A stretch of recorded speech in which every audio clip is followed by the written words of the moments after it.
Your name is Quinn Egbert, and you have an outrageous affinity for jesters. Your mother tends to call your fascination an obsession, but you think she just doesn't understand.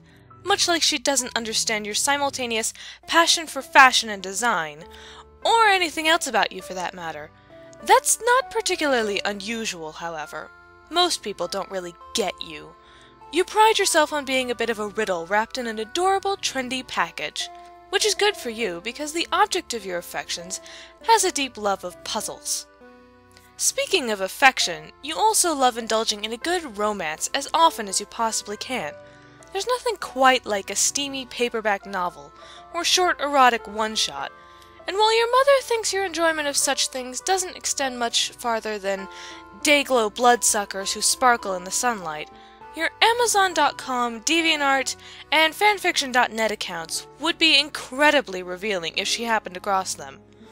You dabble in a bit of romance yourself, but you're not very good at writing.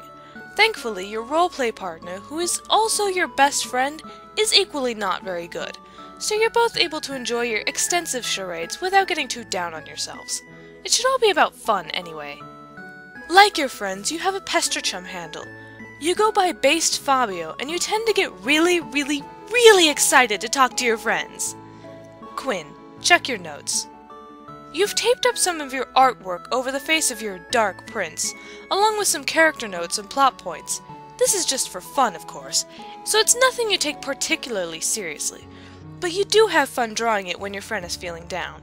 You base the three main characters on your most beloved friends, because your best friend likes to roleplay as a princess sometimes, which you thought was kind of weird at first, but you think you sort of get it now.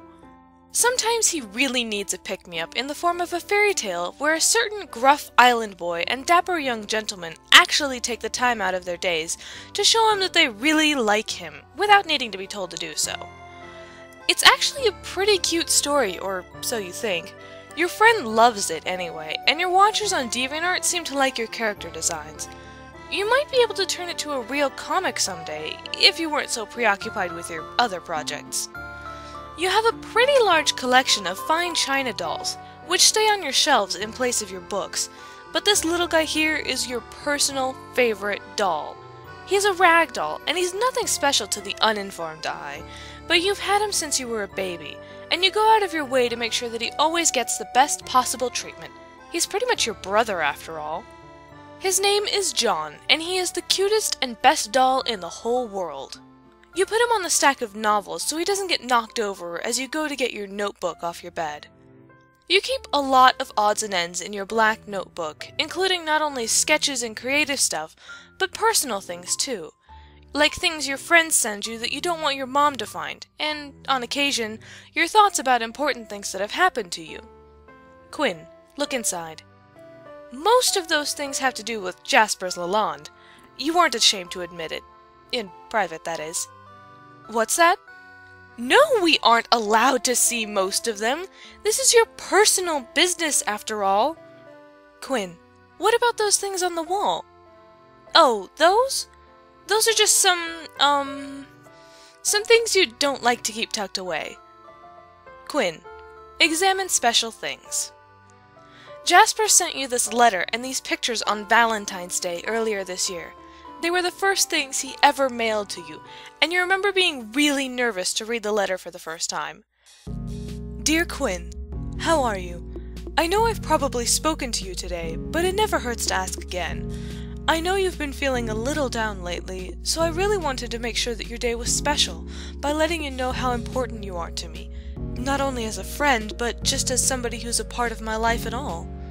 Maybe it's a little forward, but I've attached a photo of myself, and one of myself and Rose, so you can finally know what I look like.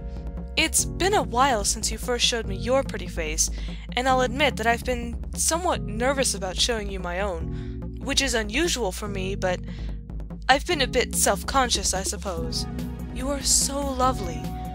Forgive me if I'm overstepping any boundaries.